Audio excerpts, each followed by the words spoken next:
Я приветствую вас, дорогие друзья, уважаемые гости и подписчики моего канала. Всем большое спасибо, что следите за новыми выпусками. Василий Вакаров на связи прямо сейчас. Василий Дмитриевич, приветствую вас. Так что здравствуйте, всем доброго утра, доброго дня, доброго здоровья, доброго времени суток. Да, сутки, конечно, длинные. Ожидаются и пятница. Под выходные как раз у нас прям буйство информационное. Обыски у Ермака. Топ-тема. И тема, понятно, номер один. Ермак говорит: мои адвокаты, все нормально. В общем, содействую, как могу. Ну, поразительное же совпадение. Ну, точнее, ли совпадение ли, да? Что именно вчера на сегодня, на конец недели, Зеленский анонсирует второй раунд переговоров с американцами по пунктам, которые, специфически Путин описал в Бишкеке. О Путине в Бишкеке мы сейчас поговорим, но начнем, наверное, с гвоздя в крышку последнего или первого, или только пристукивают этот гвоздь для того, чтобы его вколотить хорошенько в крышку гроба системы, которую устроил Зеленский. А ведь это серьезнейший удар по Банковой. Даже сам факт обысков в правительственном квартале 95. Что вы думаете об этом? Насколько... Понятно, что все хочется рассмотреть в общем контексте, связать одно с другим, но конкретно для вертикалей Зеленского это конкретный, просто, серьезнейший удар. Я бы даже сказал, Саша, так, знаете, когда вы выходите на улицу и наблюдаете маленький дождик, да, вы думаете, вы проскочите быстренько, потом дождь усиливается, понятное дело, что нужно зонтик, нужно плащ одеть, а здесь это все превращается в град, и ничего не помогает. Ни одежда, ни зонтик, просто когда идет град бешеный, да, вот это вот я бы так сравнил, если брать погодные условия. В Киеве начался град, и начался град по Ермаку. Естественно, уже шумит и гудит, и гремит в ушах у Зеленского. То есть бьют по Ермаку, но понятное дело, что основным субъектом всего вот этого града, всех этих действий НАБУ является никто иной, как Владимир Александрович Зеленский. И вы очень точно описали события с точки зрения режима Зеленского, вот этой вертикальной власти, которая была выстроена и которая сначала зашаталась. Я бы сказал, что она зашаталась публично где-то в конце июля месяца, когда вышли вот эти ребята, молодые, не очень, с картонками, да, с картонками, вот так называемый протест активистов антикоррупционных. Вот мы видим следствие этого протеста, но уже в действиях НАБУ. Ноябрь месяц еще не закончился, хотя вот подходит к концу, да. Мы можем вспоминать Миндишгейт, все остальное. Но вот в чем суть нынешнего события, да?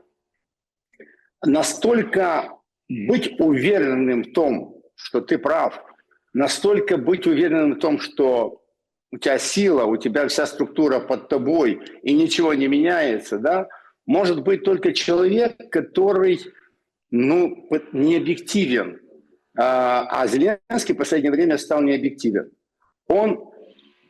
Такое впечатление, знаете, что все, что происходит на фронте, все, что происходит на внешней политике, все, что происходит внутри Украины, ведь внутри Украины по факту, по сути, ничего не изменилось. Вообще ничего не изменилось.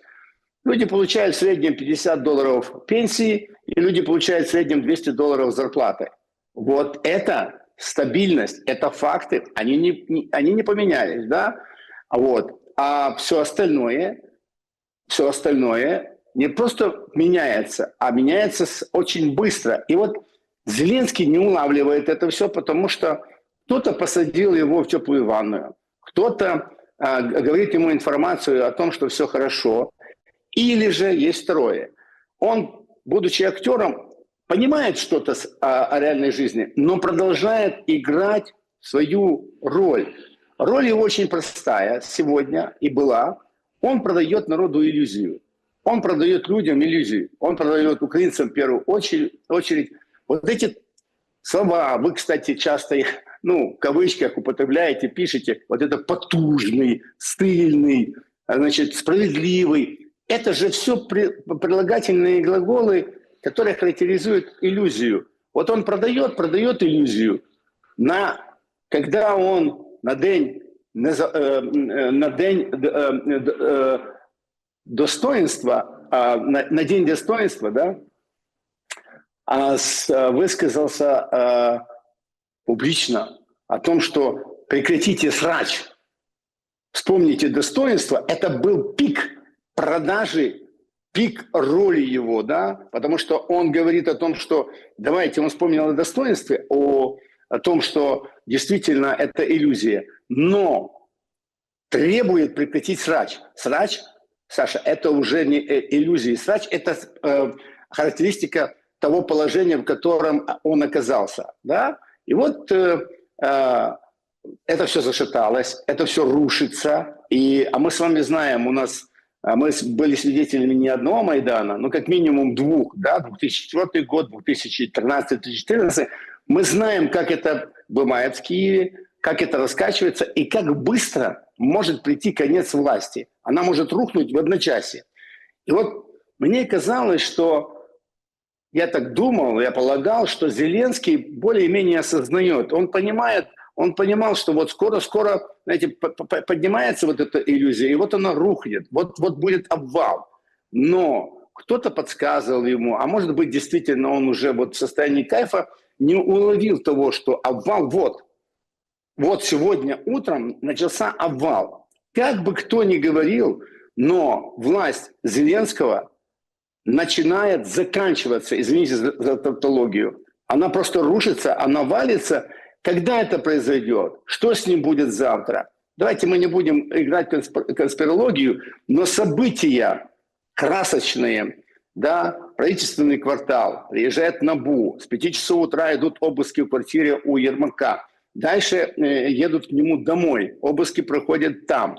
Потом НАБУ публично, официально говорит о том, что действительно следственные действия идут, значит, то есть подтверждают это все дело, да, и неважно, абсолютно таким фоном, я вот смотрю, выходят политтехнологи Ермака, которые описывают, что он, значит, был готов, потом и сам Ермак пишет. Это, знаете, это вот то, что мы говорили до этого, да, начало обвала, начало того, что власть Зеленского рушится, это факт. А вот то, что делает Ермак, его технологи, это опять-таки попытка продаж иллюзий, но иллюзии вот какого характера, это нужно отметить. Ермак знал об этом, он предполагал, что будут обыски, и он начал игру вот несколько дней тому назад, что он же интервью давал, не одно, он начал говорить о том, что нету 28 пунктов, есть 19, он говорит о том, что нет, Зеленский ни пяди земли не отдаст, ни метра не отдаст, границы не... То есть он начал вытаскивать вот эти вещи, которые, во-первых, в это уже мало кто верит, а во-вторых, что делает Ермак? Что пытается сделать? Он теперь пытается сыграть, отвести обвинение от себя и выдать это на гора для людей, знаете, технологию, что он страдалец уже как политик. Вот есть политическая позиция, а видите, есть те, кто, значит, против этой позиции. Вот эта игра Ермака на попытку продать и дальше иллюзий, она закончится крахом для него в первую очередь. Ну а за собой он потащит Зеленского. Когда это произойдет, еще раз говорю, я не знаю. Завтра, через минуту, через неделю, но это точно произойдет. Смотрите, тут очень такой деликатный момент. Это, конечно, переговоры с американцами. Я согласен с вами. И более того, это прям видно. Ну как такого человека, который ни пяди земли не отдает, к нему приходят набушники. Ах, эти проклятые агенты Кремля. Ах, эти с пророссийским следом. Точно. Это же негодяи просто. Госизмену им всем. Я, опять-таки, это или вскрытая история, потому что ее вскрыли в интернете, написали там отдельные бывшие депутаты, типа Мосейчука, другие информационные ресурсы. Даже Экономист описал этот момент, когда где-то в Москве на какой-то блатхате. Очередной рейд. Ну, ничего примечательного, да. В Москве много такого, да. Ты можешь прийти, заплатить денег, тебе липовый паспорт сварганят российский. Ну, и ты будешь спокойно, там, например, работать на стройке, будешь показывать этот липовый паспорт на каких-то, ну, облавах по нелегальным мигрантам. Ну, и спокойно дальше получать деньги, отправлять куда-нибудь в Среднюю Азию. Нормальная практика. То есть, ну, нет, это незаконная практика, но имеется в виду, что так давно было. И периодически вот эти блатхаты какие-то с какими-то принтерами, с какими-то, их накрывают. И тут накрыли очередную. И показали в руках у оперативника 2 паспорта, мол, он держит, говорит, вот это фальшивки печатали. И там один какой-то непонятный персонаж. А там немножко сзади глава НАБУ. Глава НАБУ. С его персональными данными, ну, имеется в виду годом рождения, там, местом рождения. Нормально все, вот он. И такой, знаете, такой вброс. Одни сейчас это трактуют как то, что Москва как бы подыгрывает Зеленскому, пытаясь обелиться за счет того, что набушники агенты Кремля. Другие говорят, что не-не-не, ребята, это очень филигранно вскрыта вот эта история о том, что, ну как будет, все же ждали ответного удара, помните? Все ждали там, а сейчас там начнутся. Эти удары не публично вроде как отмечают есть по НАБУ, структуре, конкретно детективам, притянуть за уши. А как быстро упаковать в тюрьму человека? Обвинить в госизмене, обвинение, даже обвинение в госизмене – это СИЗО. За очень редким исключением. Ну, может, Порошенко не будет в СИЗО, да. Ну, а вообще, как бы это сразу в СИЗО. Это нейтрализация игрока, выбивание, собственно, того или иного агента. А тут мы увидели вот это из Москвы. Двушечка пошла куда надо или не дошла? Давайте так отвечу на ваш вопрос. Война между НАБУ и СБУ была заложена в самом начале создания так называемой антикоррупционной вертикали органов. Поскольку в прошлой передаче я вам говорил об этом нюансе, что я работал у Петра Порошенко, он меня взял с целью показать борьбу с коррупцией, и я варился внутри создания этих структур. Более того, мне было интересно, я подал заявление и был участником первого конкурса на роль руководителя НАБУ. Что я хочу довести до наших зрителей, до наших слушателей? Главным моментом во всей этой истории создания Национального антикоррупционного бюро было одно – не дать им права собирания технических данных. То есть все, что касалось прослушки, все, что касалось снятия информации, это было право СБУ. Оно за ним осталось. Итак, с 2015 года в Украине была создана антикоррупционная структура НАБУ, но у которой не было ни глаз, ни ушей.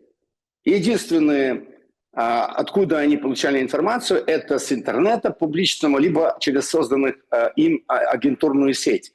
Но дальше, когда и нужно было подключать оперативные разработки, проводить вот эти вот следственные действия технического характера, НАБУ обращалась к СБУ. И СБУ соблаговоляла или не соблаговоляла это осуществлять. Это было до недавнего времени. Сегодня я обратил внимание на заявление руководителя НАБУ Кривоноса, который сказал, что у НАБУ появилась возможность реальная не просить у Госфинуслуг, значит, дайте нам, пожалуйста, информацию. Не просить у других, не делать запросы, не ждать это полугода. У нас появилась такая оперативная возможность. Вот это очень важно.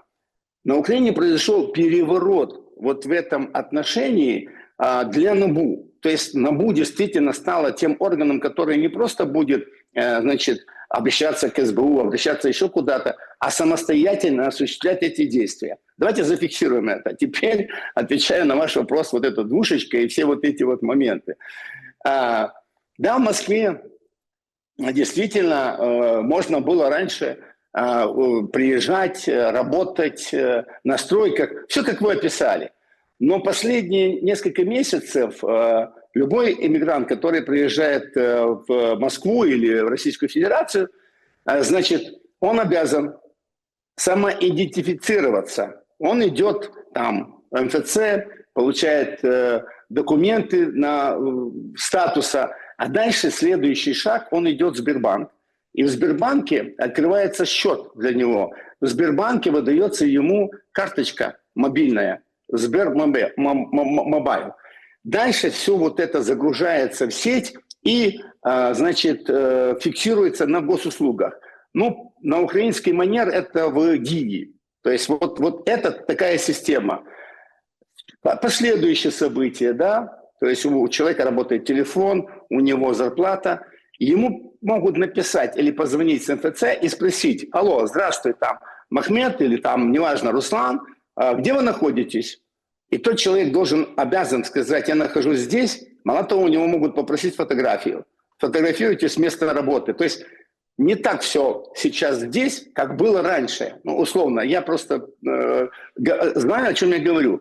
Теперь фотографии, паспорт, значит, с этим всеми этими делами. И двушечкой.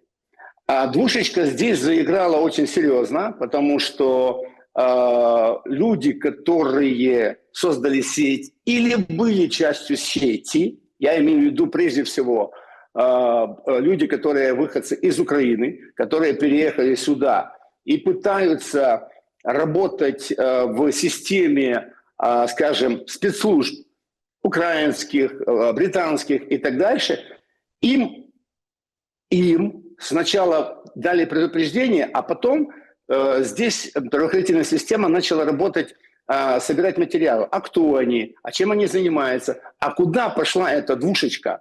На какие цели пошла эта двушечка? В конце концов, за счет чего люди, которые, блогеры, там, занимаются сбором информации, пропагандой и так далее, за счет вообще чего они живут? Потому что, послушайте, Саш, мы с вами взрослые люди, и мы должны либо пойти на стройку работать, либо в магазин, либо продавать свои знания, но все равно рано или поздно мы сами это понимаем, что приходит время подтверждения своего заработка. И вот эта вот двушечка, которая здесь разошлась, да, она начала выявлять этих игроков, выявлять вот эту сеть, кто, с кем, куда, как. И вот этот такой, как вам сказать, вот это вот блеф с паспортом, да можно нарисовать его не обязательно, находясь там в Москве, в Питере и так дальше. Искусственный интеллект вам в руки, можете хоть пребывая, не знаю, там в Великобритании, в Норвегии, в Бангладеш, и это все сварганит. Но смысл вот в чем. Вы задали вопрос, коснулись меня темы заявления Путина вчера в Бишкеке, где произошел разворот в той большой игре, которая ведется, да, произошел разворот, или вернее, что-то вернулось обратно. Что я имею в виду? Когда Путин сказал, что Зеленский нелегитимен, и не только Зеленский, а вообще и там вся остальная власть и так дальше, в России многие говорили, что на встрече в Анкоридже это требование было снято. И Российская Федерация, я еще раз говорю, это, скажем, эта информация получила косвенное подтверждение. То есть этот вопрос был снят. Ладно, не трогаем Зеленского, он все равно верховный главнокомандующий, в конце концов армия под ним, СБУ под ним, давайте сохраняем его, работаем с ним. Но работать с ним должна была администрация Соединенных Штатов Америки, поскольку она с ним работает, да, напрямую. И за этот период времени, за эти почти 3 месяца, мы получили подтверждение, я имею в виду люди, которые критически мыслят и наблюдают, и живут, наблюдают за этим процессом. Вчера Владимир Владимирович сказал: все, хватит. Значит, этот пункт мы убираем. Значит, Зеленский нелегитимен, он может выходить на переговоры, но подписывать он не будет. А для того, чтобы было подписано, может быть, даже и он. На Украине должны пройти выборы, и тот человек или та группа лиц, которая победит, вот она и будет легитимной. Это я перевел на русский язык то, что было озвучено. И вот эти два момента, двушечка разошлась, легитимность власти, я добавлю третий, очень важный. Было заявлено Путиным о том, что там, то есть на Украине, в Киеве, есть люди, ну, скажем так, нормальные, позитивные, да, с которыми можно работать. Это моя интерпретация. Что это значит? Саша, команда поступила депутатам Верховной Рады и всем остальным. Хотите договариваться, хотите быть в игре, берите власть в свои руки. Берите власть в свои руки. Значит, говорите о себе, заявляйте о себе, и мы будем с вами иметь дело. Я не уверен, но полагаю, что уже сегодня с утра, вот параллельно проходили и проходят вот эти вот процессуальные дела в Киеве, а в Москве уже выстроилась очередь, да, желающих попасть в Кремль на переговоры и с Владимиром Владимировичем и говорить: мы здесь, я тут, посмотрите на меня. Ну, знаете, вопрос же, насколько это сработает. Я бы глубже посмотрел на историю Бишкека. Сегодня даже Песков говорит, что да нет, мы как бы за мир, не так все печально, потому что, ну, то, что западная пресса пишет о том, что сейчас кастинг на пятую колонну, на Банковой так отреагировали, да, это понятно. Но мы все равно как бы привержены миру, говорит Песков, как бы сглаживает эти острые углы. А выступление достаточно было острым в Анкоридже. Как вы думаете, Путин сработал на темп Трампа? Ну, собственно, так начал, ну, совершил разворот Бишкека для того, чтобы ускорить процессы? Или для того, чтобы, наоборот, все отменить, затормозить и, ну, как бы идти военным путем? Тот, который устраивает российскую сторону, как он сам говорил. Саш, на мой взгляд, субъективный, не так. Объясню свой вопрос, ответ. Первым темпом играют Соединенные Штаты Америки. Они инициаторы, администрация Трампа, они заявили, объявили и осуществляют то, что они хотят сделать. Они сказали, нужно прекратить боевые действия. Соединенные Штаты Америки сказали, нам нужно прекратить боевые действия на Украине. Не в right now, прямо в right now, но до 27 числа вы должны прекратить. Это очень четко.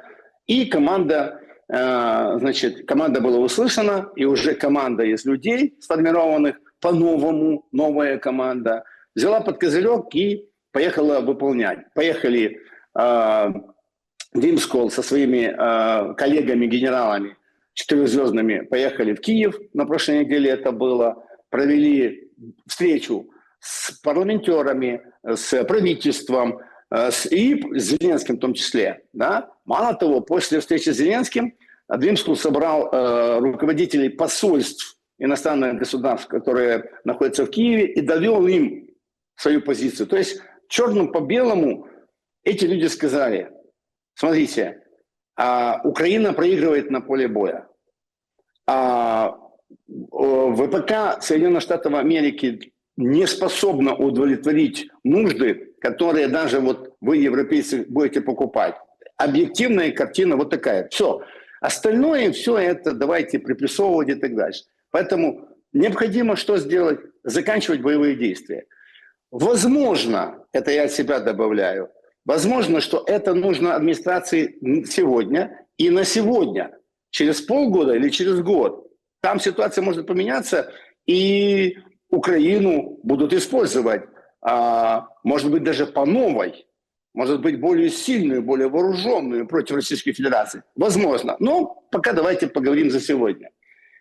Окей? Мы дальше видели с вами, что произошло. Как в Женеве поменялись вот эти 28 на 19, как вот Зеленский засобирался 27 числа встретиться с Трампом, то есть все переигралось. Тогда руководитель Соединенных Штатов Америки говорит еще раз, уже, кажется, у нас в Котре: послушайте, не надо ко мне ехать, сделайте сделку, договоритесь, тогда, возможно, я встречусь. Что сделал Владимир Путин? Человек, который понимает это все, который не суетится и который представляет страну в этой ситуации, да, играющую вторым планом, не первым. Путин сказал: послушайте, да не было никакого плана. Были вопросы, которые нуждаются в проработке, и мы готовы эти вопросы прорабатывать. Часть из них он озвучил. Мы все это видели, или кто хотел, вы же задали вопрос сущностный. Так, а что дальше? А что вот дальше? Что Россия делает?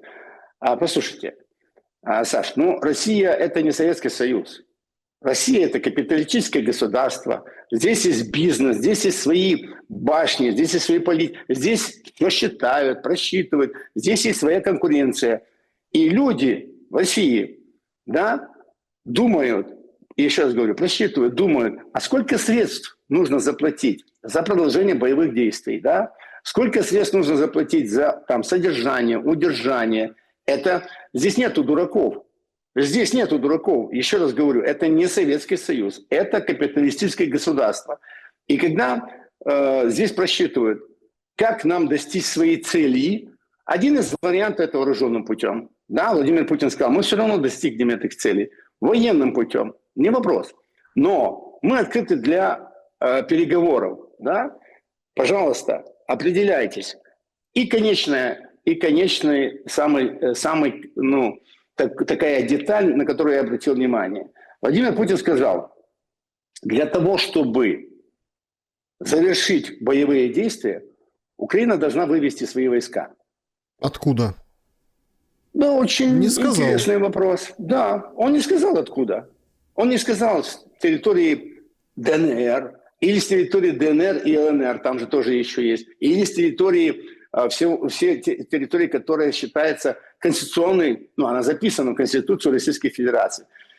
Здесь, это снова-таки моя трактовка, момент для компромисса, момент для переговоров, да, откуда вывести, что сделать. Потому что ранее есть такой термин – буферная зона. Санитарная зона был раньше термин. Давайте буферная зона. Что такое буферная зона? Вот эти моменты, это моменты для компромисса, для проговоров в деталях. И вот Путин сказал: вывести, а дальше давайте договариваться, откуда, как, и состав ВСУ, снова-таки берем эти пункты. Вот поэтому я сказал, что это не воевать, не жестко за мир, а жестко за дипломатию. А то, что говорит пресс-секретарь Дмитрий Песков, пресс-секретарь Владимира Путина, это его, во-первых, работа. Во-вторых, то есть сглаживать углы. Во-вторых,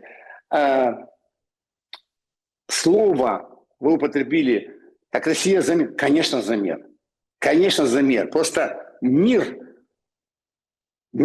слово «мир», например, в Киеве понимают по-своему, в Москве понимают по-своему, в Европе понимают по-своему, возможно, в Китае тоже понимают по-своему, но как минимум слово «мир», оно красивое, хорошее, классное. А теперь давайте в содержание посмотрим.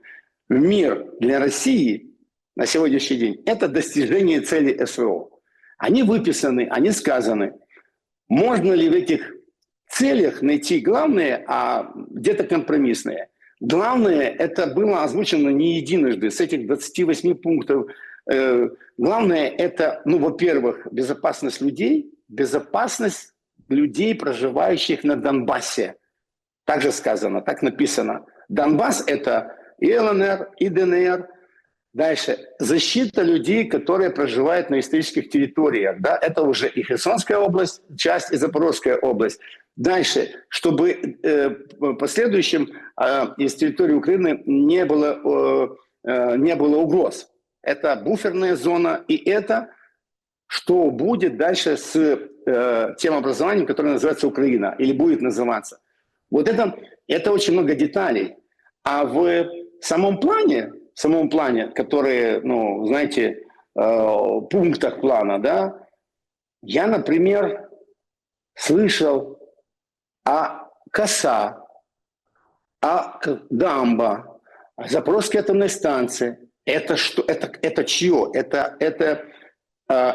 Это как?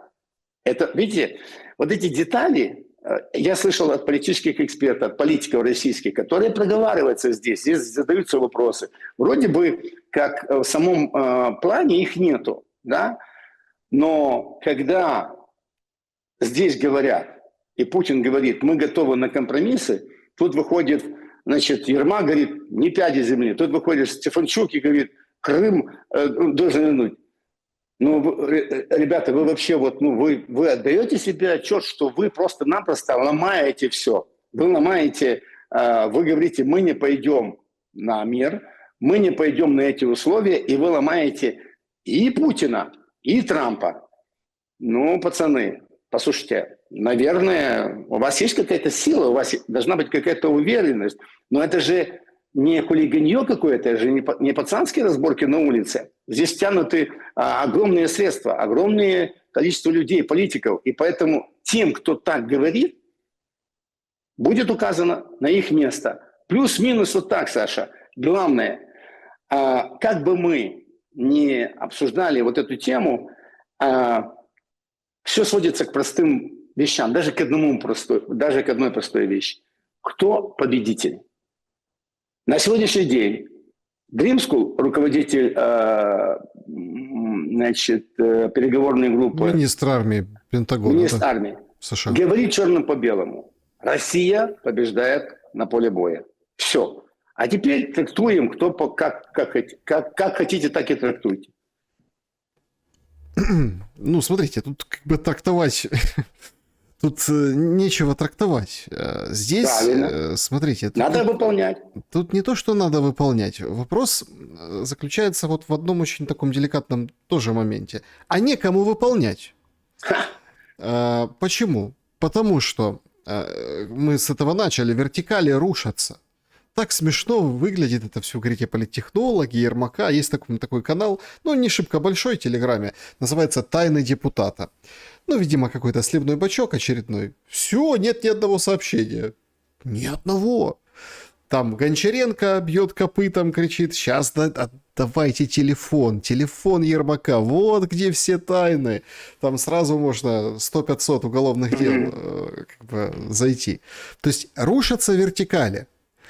Когда вертикали рушатся, некому выполнить ничего. Соответственно, чтобы процесс шел, я имею в виду договоренности американско-российских, а ведь опять кто как трактует, вы так однозначного ответа не дали, вы говорите ни туда, ни сюда, но путинский Бишкек, вот это выступление, да, его же там разобрали на цитаты с Западе, в Украине, да. Все как бы, да, там пропаганда отрабатывает и не пропаганда, все пытаются проанализировать, что за ветер новый подул. Договоренность между американцами и россиянами, ну, она в процессе. То есть логика остается прежней. Сначала Киев нагинается, а потом идет утряска с Москвой. Ждут Виткофа на следующей неделе, которого Путин в Бишкеке в том же защитил, говорит, что вообще происходит. Ну и, конечно, отвесил пару таких интересных, это же очень интересно, как бы как Путин комментировал санкции после Анкориджа против двух компаний. Это же прям, ну, картина маслом. То есть у них, у Америки, у США идет своя политическая игра. Но она должна быть, как бы ее основное развитие после уже в Украине все должно быть четко, понятно, спокойно, однозначно. А вот эти движения вокруг Ермака, они придают очень серьезной неоднозначности процесса. Потому что выходят на авансцену определенно там люди, которые еще больше за войну, они за то, чтобы Ермака убрать.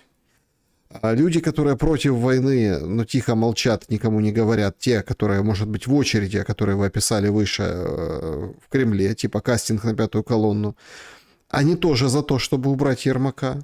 Но американцам же четко нужно, чтобы какой-то механизм применить. Убрать, например, сбить Ермака, да, сбить Умерова, оставить Зеленского, чтобы он подписал, но это же подпись уже не устраивает российскую сторону. Да. Мы приходим к такому очень тяжелому моменту. Плюс выходит там Марченко, это же отдельно нужно. Это же прям Марченко. Это генерал, которого ушли вместе с Залужным в то время. Тут вообще, говорит, страшные вещи. Люди, говорит, на передовой не понимают, за что они воюют. Ну, сколько тебе нужно? Ну, покушать, ну, там какие-то жилплощадь, какие-то там, не знаю, может, излишества, ну, там на машине на дорогой поездить. Ну, куда столько денег ты воруешь? Ты же с собой в могилу не унесешь. Такая солдатская правда. Ну, то есть, не наворуешься ты. И у нас предстает голос фронта об этой же коррупционной махине абсолютно другой. Он солидаризируется с голосом народа, которые тоже немножко не понимают. Говорят, в смысле, вы нам дали 1000 Зеленского. Сейчас ТикТок украинский, понятно, что все в Ермаке, все в этой потужности, все вот в этом. Но люди, я заметил, это прям тренд последних дней, начинают пытаться потратить 1000 Зеленского. А у них не получается. Мне пишут тоже зрители там на электронку, в комментариях, говорят, прихожу в аптеку, тык-мык, туда-сюда, кукиш, нет возможности. Ну, там делятся лайфхаками опытные пользователи, говорят, мы пришли на Укрпочту, а на Укрпочте можно купить продукты, например, там, вот такие, там есть вот эти. И на Укрпочте вроде как открыли, можно. А везде, где нельзя, книжку можешь какую-то купить. То есть, и вот они там покупают какую-то тушенку, какие-то там, не знаю, печенье. То есть, в этот момент фронт негативно настроен. Внутри тыла вообще ужас. Вертикалей нет, управлять неким. С кем приходить к решению? Опять получается вот эта история преснопамятная. Помните, в самом начале 22 году выходит Путин, говорит, военные берите власть в свои руки, нам с вами проще будет договориться. Это вот вся история с расшатыванием башен Банковой ровно для того, чтобы пришел какой-нибудь генерал, сказал, все по стойке смирно, будем договариваться. Ой, Саша, вы такую подводку классную сделали, очень хороший подробный анализ. Давайте я попытаюсь ответить вот таким образом. Власть рушится, вертикаль власти рушится. 2014 год, февраль месяц, мы с вами помним, уже Небесная Сотня, значит, Качалова, ВВшники дерутся с правым сектором, Беркут страдает. Это все картины у меня на глазах. Мало того, я каждый день прихожу на работу. Я работаю чиновником, прихожу на Банковую, в администрацию, сажусь за свой стол, работаю. Делаю свою работу, которая у меня есть должностные инструкции. Мои коллеги приходят на работу. 17 февраля, 18, 9, мы приходим на работу, что-то делаем. Нам говорят. Итак, в один прекрасный день я пришел на работу, мне звонят. Я беру трубку, внутренний телефон. Здравствуйте, Василий Дмитриевич. Это там Марья Ивановна из отдела кадров. Смотрите, поступило указание срочно покинуть помещение, срочно покинуть здание. Значит, едьте домой и ждите дальнейших указаний.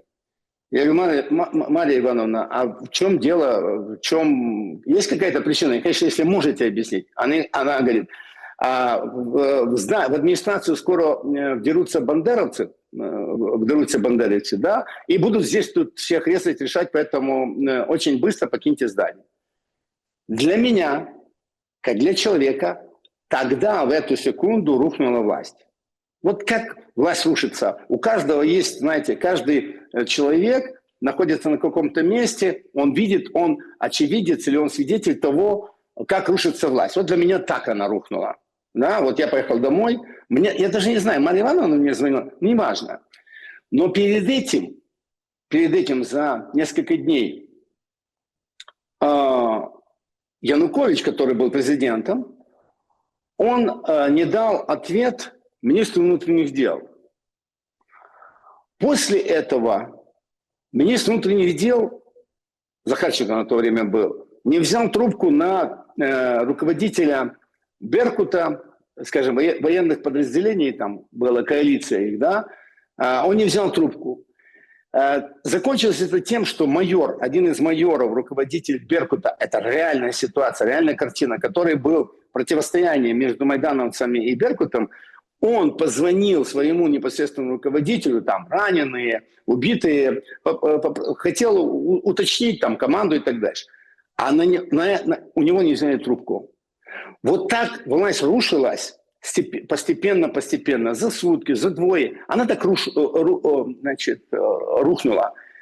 Так оно будет происходить и сейчас. Плюс-минус. Потому что я очевидец, я говорю, как это было со мной.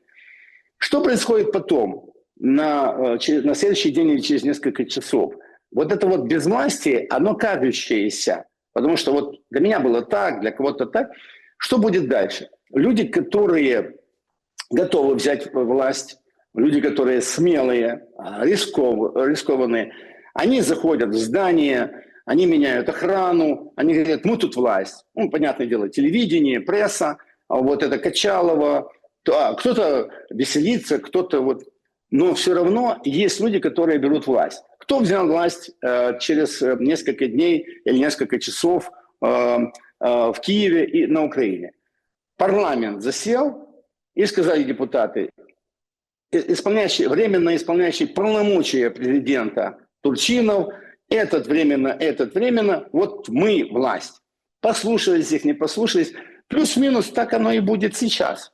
Может это быстрее пройти, может это в одночасье пройти, но с прошлого сценария, это наш опыт, это украинский опыт, скорее всего, власть перейдет депутатам Верховной Рады, потому что они относительно легитимны. Будет ли, отвечаю под вопросы, которые вы задавали по ходу, да, я помню обращение Владимира Путина, да, действительно призыв военные, значит, сейчас я слышал вчера заявление в Бишкеке, да, президента Путина о том, что на Украине там есть люди, с которыми можно работать. Возможно, депутат, так или иначе, власть Верховной Рады, она есть, она была, есть и будет. И депутаты, пусть их будет немного, но без них не получится. Без них не получится. Есть то, что называется силовики.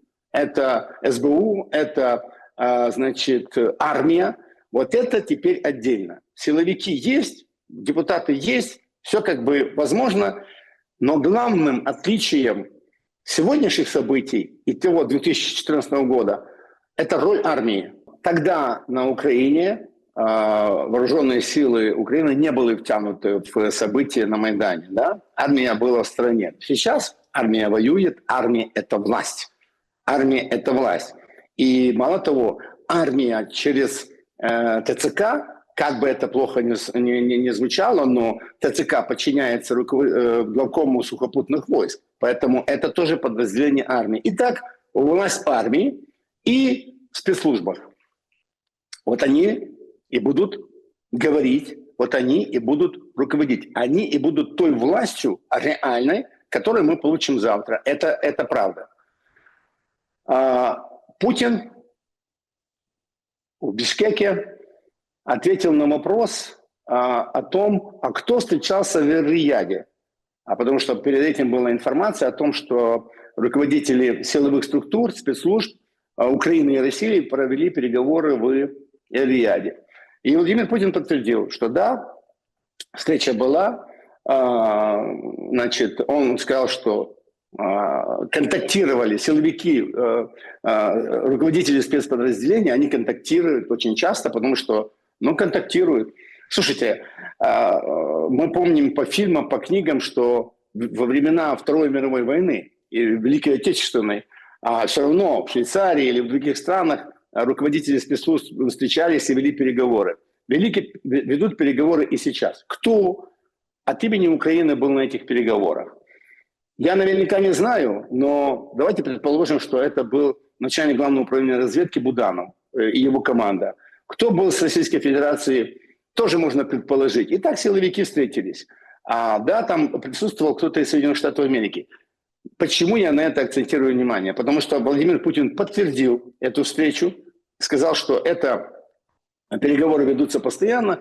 Вот и последнее. Помните, в Стамбуле летом, да, когда были переговоры разных групп, российской и украинской, на одной из встреч были представители силовых структур Российской Федерации и Украины. Помните, вот делегации стояли друг напротив, вернее, сидели. То есть все всех знают, и все понятно.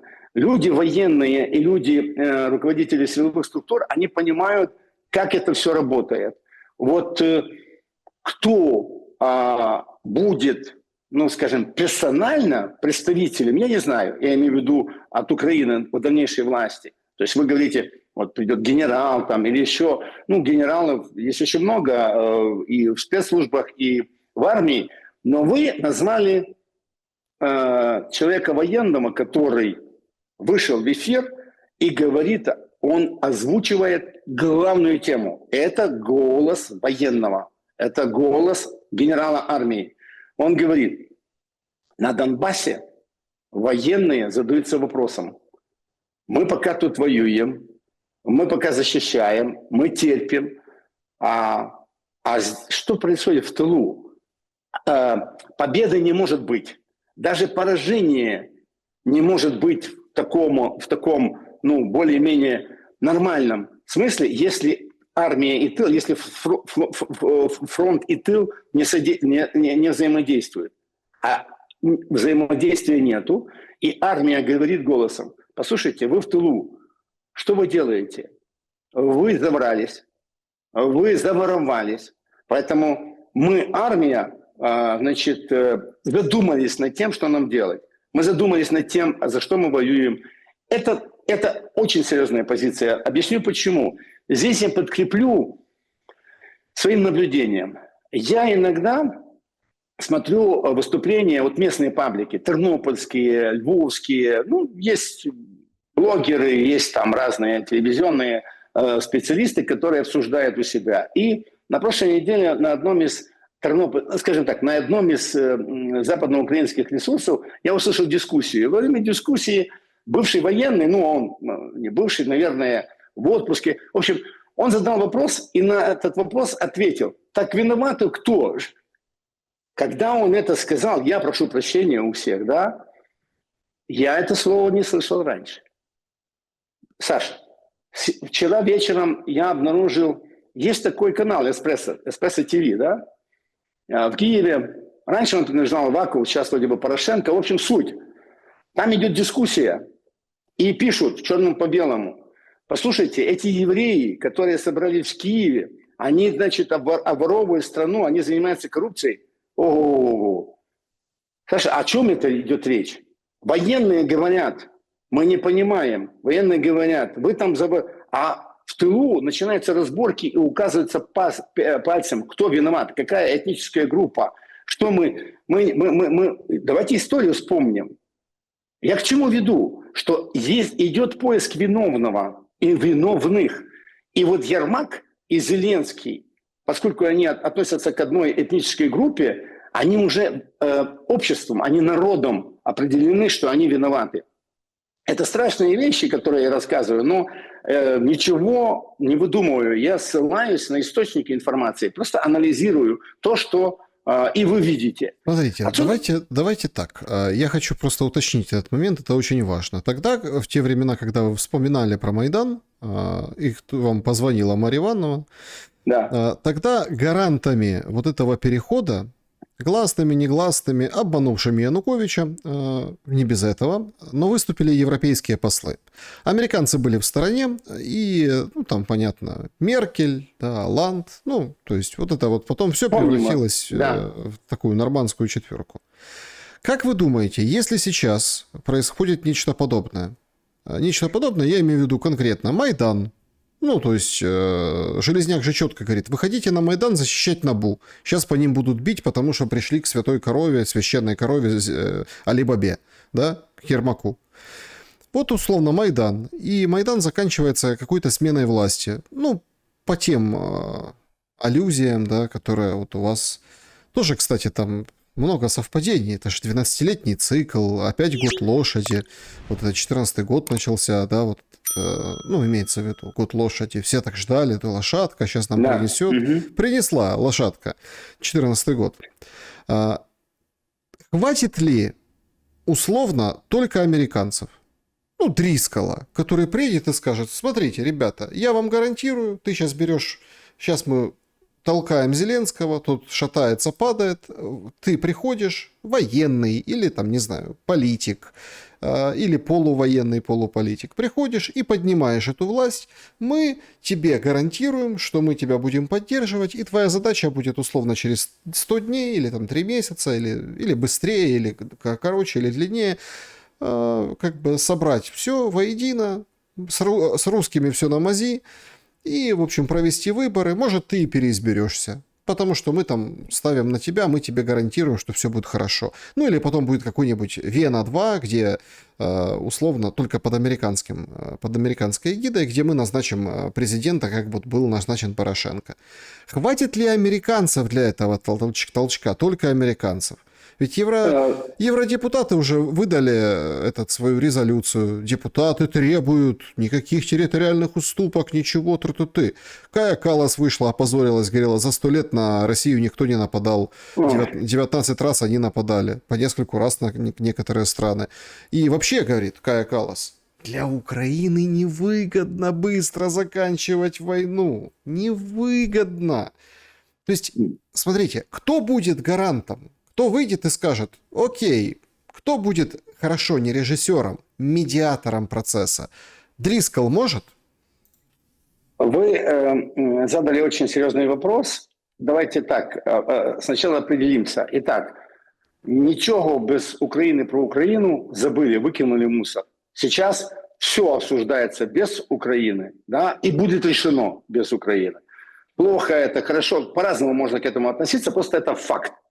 Сейчас так происходит.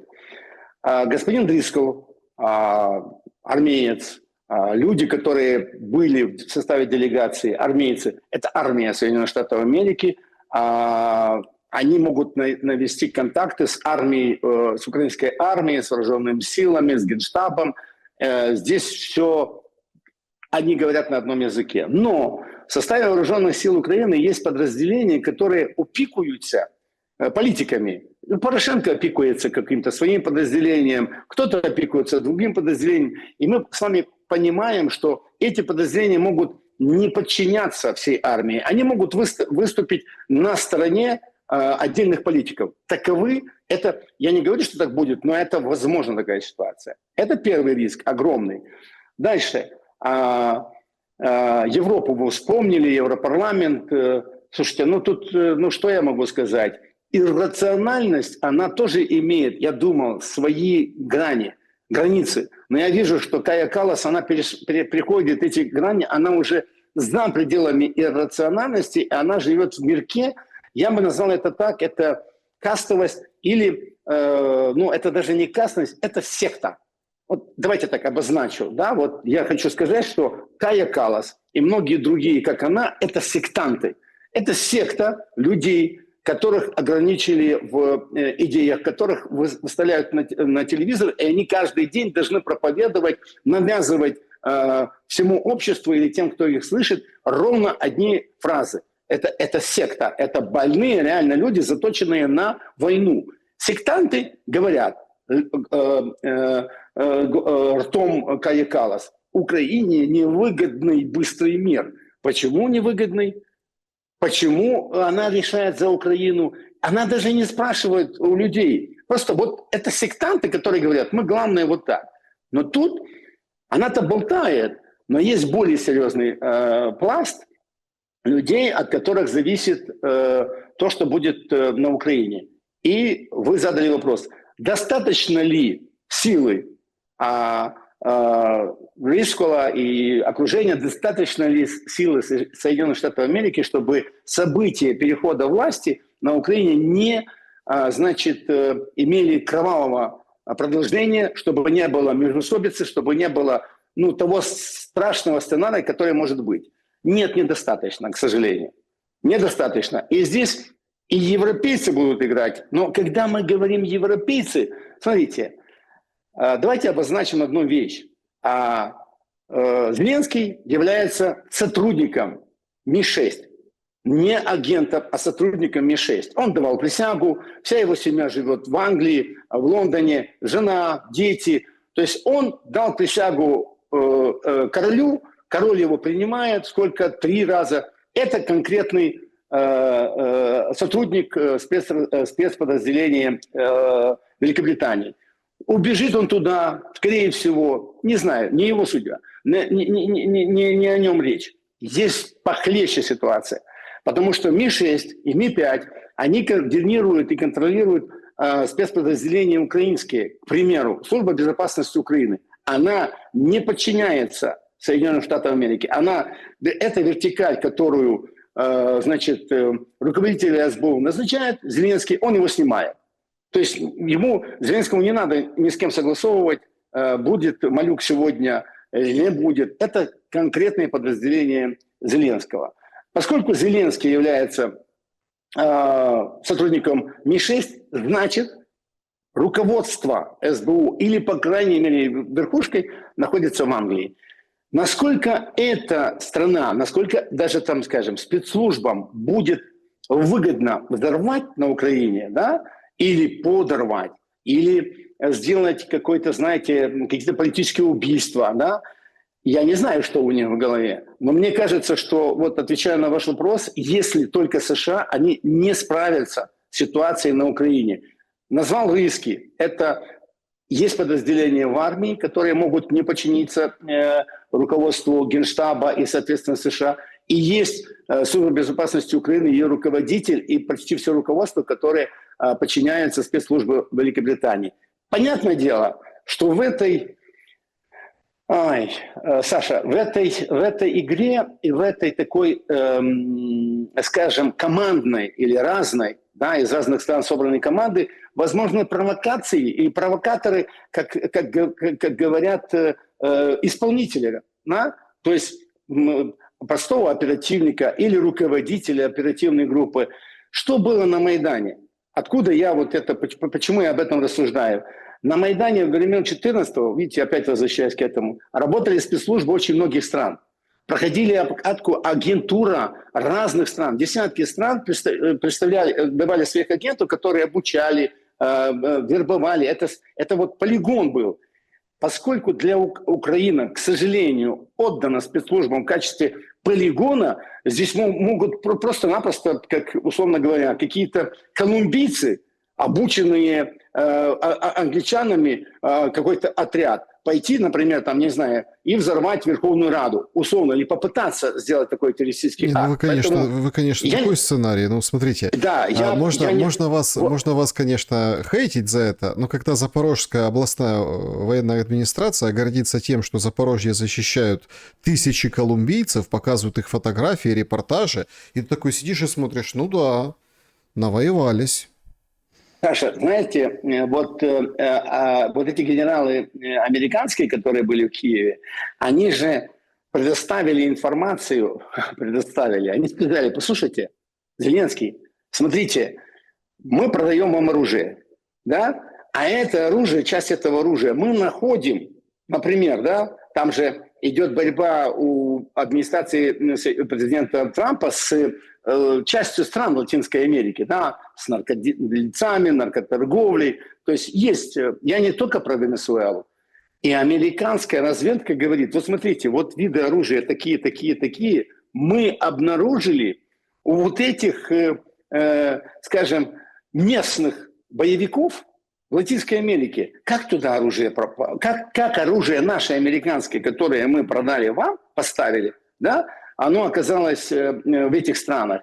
Поэтому Хейтить можно, конечно, но колумбийцы, чилийцы, эквадорцы, боливийцы, они же воюют на Украине в составе Вы мне вооруженных сил скажите, Украины. вот чтобы точку поставить в нашем разговоре, понятно, что троеточие, будем еще встречаться, анализировать, это ясное дело, что это не конец, это начало обрушения. Так а мира до Нового года ждать?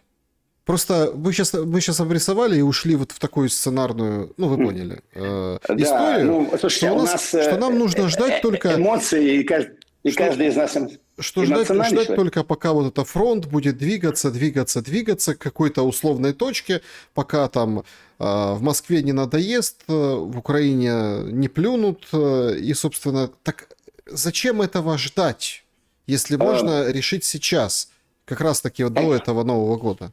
Когда военные подразделения или часть военных подразделений уходят из ДНР, что значит уходят? Я вот читаю вчерашнюю информацию, да, что вот такие там, значит, было сопротивление против... С Гуляйполя сбежали, да? Да, с Гуляйполя, да. И одно из подразделений ушло. Что значит ушло? Просто командир сказал, уходим, бежим отсюда, ребята. И бегут люди, которые воюют давно. Это говорит о том, что пора останавливаться. Но на ваш вопрос отвечаю.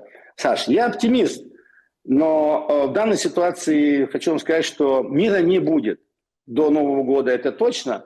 Возможно, что? Возможно, прекращение боевых действий. Вот то, что называется временное перемирие. В этом году, в марте месяце было перемирие энергетическое. В апреле месяце было перемирие пасхальное. Затем была инициатива Российской Федерации ко Дню Победы, было перемирие, ко Дню Победы. То есть несколько раз объявлялись перемирия были. Кстати, было и решение администрации Трампа не поставлять на Украину оружие и не давать разведданные. Это все элементы, которые могут сейчас быть применены, и, к примеру, там, на Рождество или на Новый год будет объявлено перемирие, пусть временное. Вот это, да, я на это надеюсь. Я даже думаю, что этот вариант вполне вероятен. Да, друзья, всем большое спасибо за то, что посмотрели это видео. Благодарю за то, что подписываетесь, за то, что смотрите. Василий Вакаров, ссылка на его телеграм в описании к этому видео традиционно. Василий Дмитриевич, спасибо за время и мысли.